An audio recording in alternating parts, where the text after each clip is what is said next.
Odcinek programu w telegraficznym skrócie został zrealizowany dzięki wsparciu patronów. Wspieraj nas na patronite.pl/Maciej Orłoś. Marek Suski ma luz z Pegasusem i bardzo lubi polską muzykę. A propos muzyki, Kukiz dogadał się z opozycją, Panika na Nowogrodzkiej. Karol Modzelewski gościnnie w WTS-ie. TVP kolejny raz przechodzi samą siebie i staje obok. Kolejny kącik kulturalny w WTS-ie. Takie m.in. atrakcje i tematy tym razem dla Was przygotowaliśmy. I to już tym razem wszystko. Zapraszam na czwartek. Trzymajcie się. Cześć. Orłoś, co tobie? Weź się w garść, chłopie. Przepraszam. Niedziela 23 stycznia, Maciej Orłoś w telegraficznym skrócie. Zaczynamy!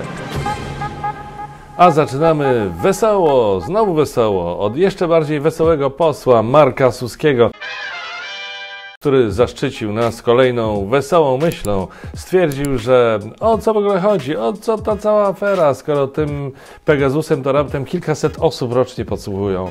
I że ta opozycja to jakaś taka smutna i szkoda byłoby na nich tego Pegasusa. Żadne Dudy, żadne Tuski na prezydenta Marek Suski.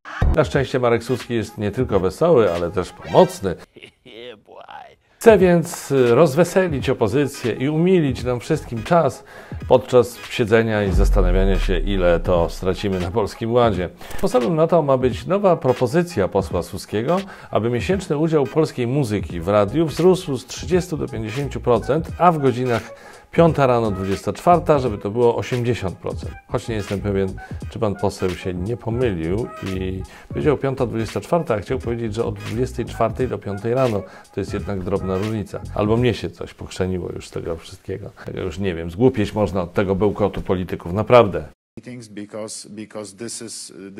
A może w tym wszystkim, oprócz górnolotnego przesłania, że polska muzyka, polska kultura i tak dalej, chodzi o podatki. Im więcej polscy artyści dostaną z ZAX-u, tym więcej zapłacą fiskusowi. Dobra, Ryszard, wyskakuj z kasy. Kapitanie. I w ten sposób dołożą się do wyrównania strat z tytułu takich rzeczy jak kary za Turów, wybory kopertowe czy elektrownia w Ostrołęce, za którą zresztą zabrał się NIK i lada moment opublikuje wyniki kontroli.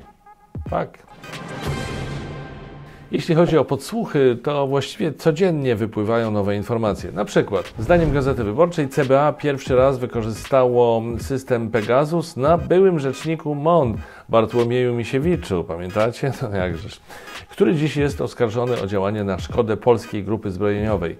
Operacja ta miała być opatrzona kryptonimem Ksenon.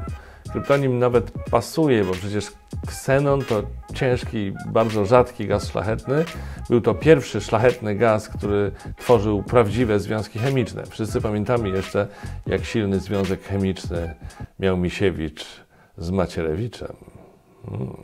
Dla nas najważniejsze. Jestem dumny. Oh yes, Daddy!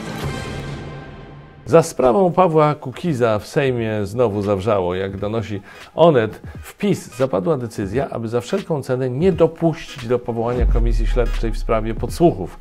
Tymczasem Kukiz, dotychczasowy sprzymierzeniec z partii rządzącej, dogadał się w tej sprawie z opozycją i tym samym Zjednoczona Prawica utraciła większość w tej kwestii. Naczelnik, prezes Jarosław Kaczyński się wkurzył, by nie powiedzieć mocniej, a Donald Tusk nawet oderwał się od wytężonej pracy przy podnoszeniu cen wszystkiego i poparł publicznie projekt Kukiza. Po Sejmie chodzi nawet plotka, że Kukizowi proponowano, czy też komuś od niego proponowano fotel wiceministra rolnictwa, byle tylko odpuścił temat. No właśnie, w partii rządzącej panika na całego, bo całe szambo może się po prostu wylać.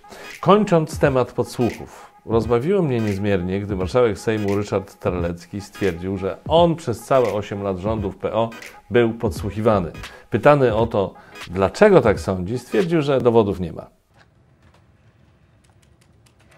Myślę, że mamy za to całkiem sporo dowodów na to, ile chamskich komentarzy wygłosił pan Terlecki w Sejmie i nie tylko.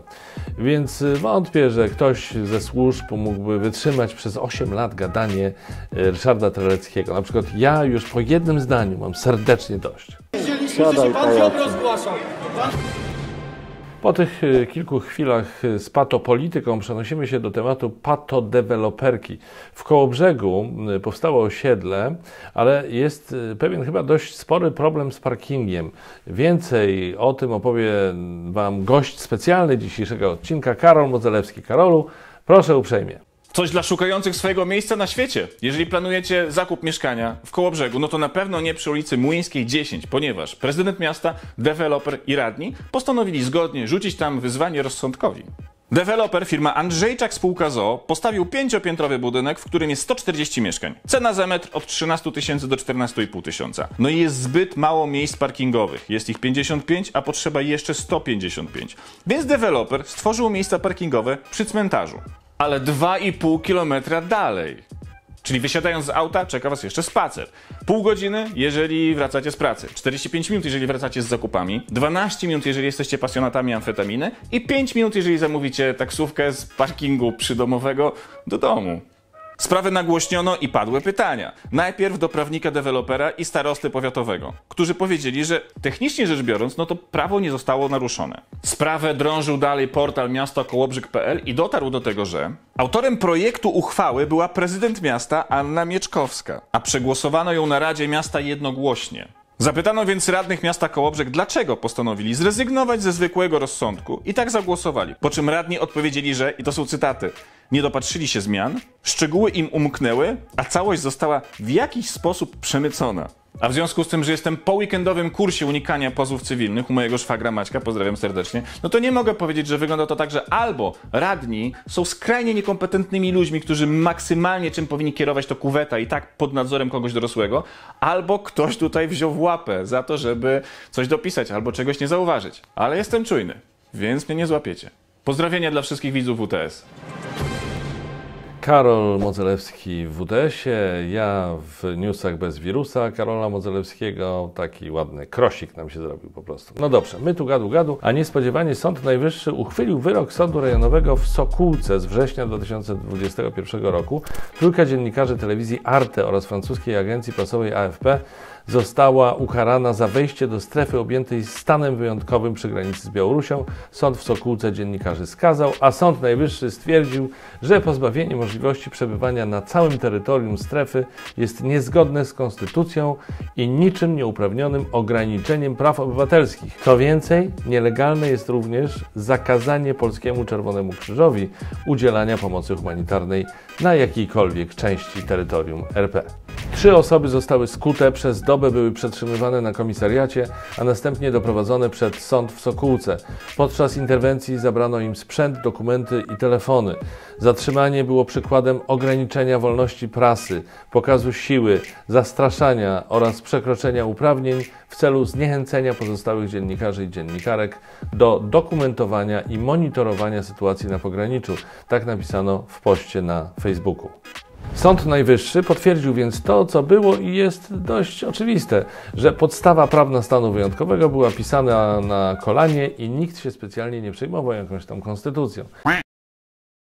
Smutna prawda jest taka, że tak jak dotychczas rządzący mieli w D konstytucję i prawo, tak i zmieszczą tam także ten wyrok Sądu Najwyższego.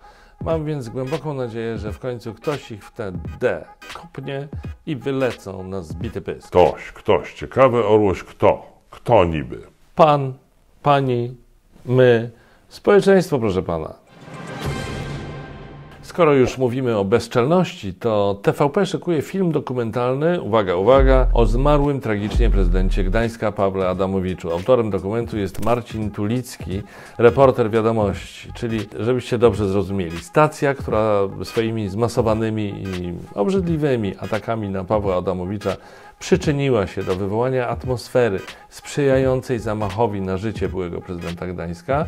Robi o nim dokument, którym, jak wynika z zapowiedzi, chce się wybielić.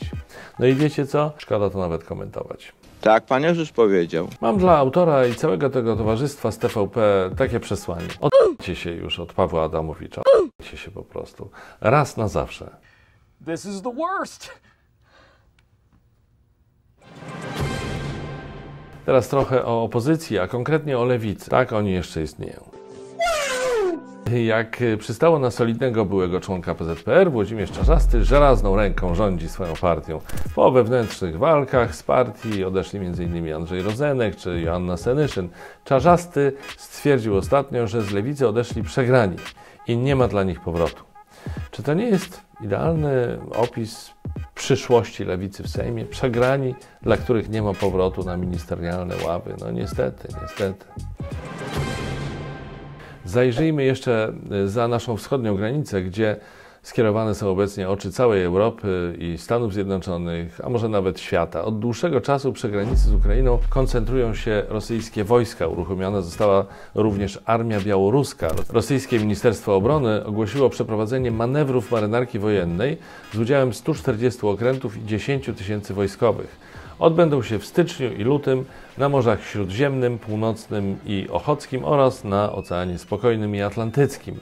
NATO przeprowadzi z kolei manewry Cold Response w rejonie Arktyki, które mają się odbyć w marcu. Gdy Rosja i NATO prężą swoje muskuły, europejskie kraje deklarują pomoc dla Kijowa. Holandia zaoferowała, że może dostarczyć Ukrainie broń, Wielka Brytania już to robi, za to Niemcy niby się pomocy nie sprzeciwiają, ale utrudniają przeloty brytyjskich samolotów zmierzających na Ukrainę przez swoją przestrzeń powietrzną.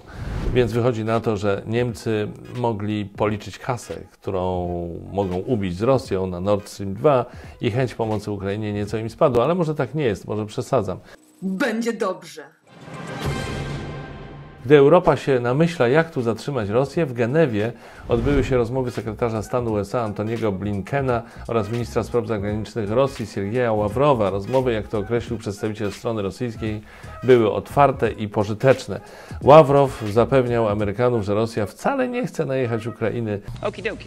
I że z tymi wojskami na granicy to tylko taka zabawa, bo przecież Rosja nigdy otwarcie nie groziła Ukrainie. Wiadomo, te wojska i ćwiczenia tuż przy granicach sąsiada to nie jest groźba, tylko pielęgnowanie wzajemnych relacji, no jasne.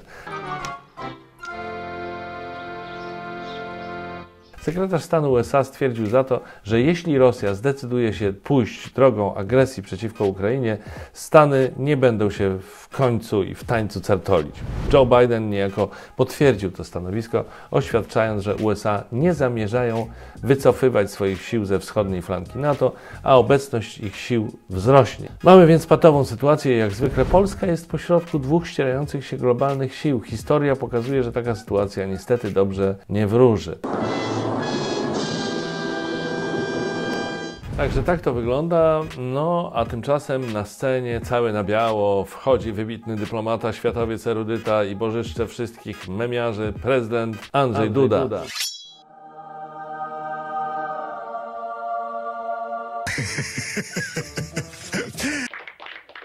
Spotkał się w Wiśle z prezydentem Ukrainy Włodymirem Żeleńskim. Tematem rozmów była właśnie sytuacja bezpieczeństwa w regionie i groźba agresji rosyjskiej na Ukrainę.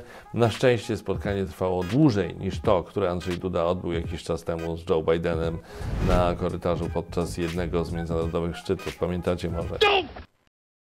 Trzymam kciuki za efekty tych rozmów i to mówię całkiem serio, naprawdę.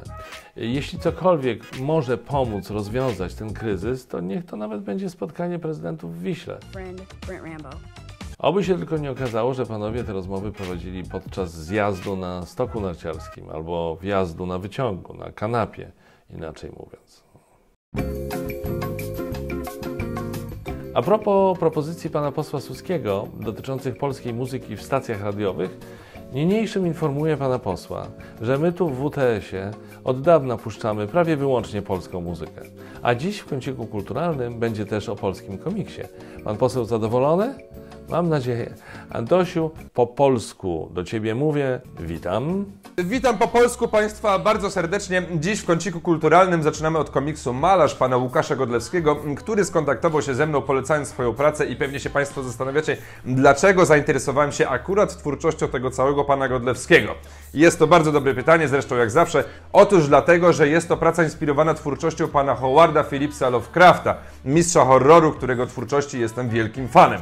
Komiks opowiada historię latarnika, który dowiedziawszy się o spadku po ojcu, odkrywa całkowicie nowy świat i staje przed nowymi, zupełnie nowymi wyzwaniami.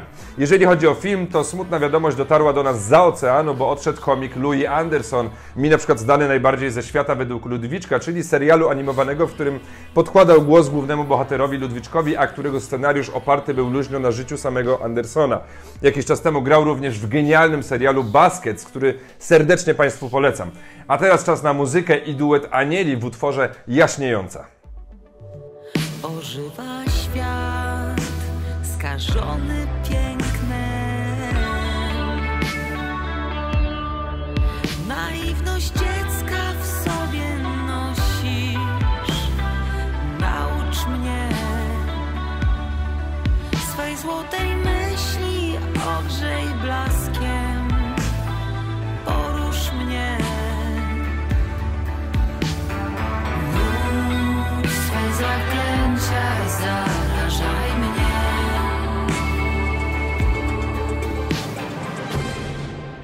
Bardzo uprzejmie proszę o suby dla kanału Antka. Witam, żebym się nie musiał denerwować. Podobnie jak dla kanału WTS.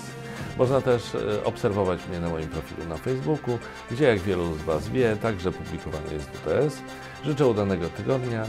Nie dajmy się temu cholernemu omikronowi. Pozdrawiam bardzo serdecznie wszystkich patronów. Widzimy się w WTS-ie już w czwartek. Przepraszam Was za ten anturaż hotelowy, no ale czasem tak jest, że w Polskę idziemy. Trzeba zwiedzać kraj. I co to ja jeszcze chciałem powiedzieć? Aha, trzymajcie się. Cześć!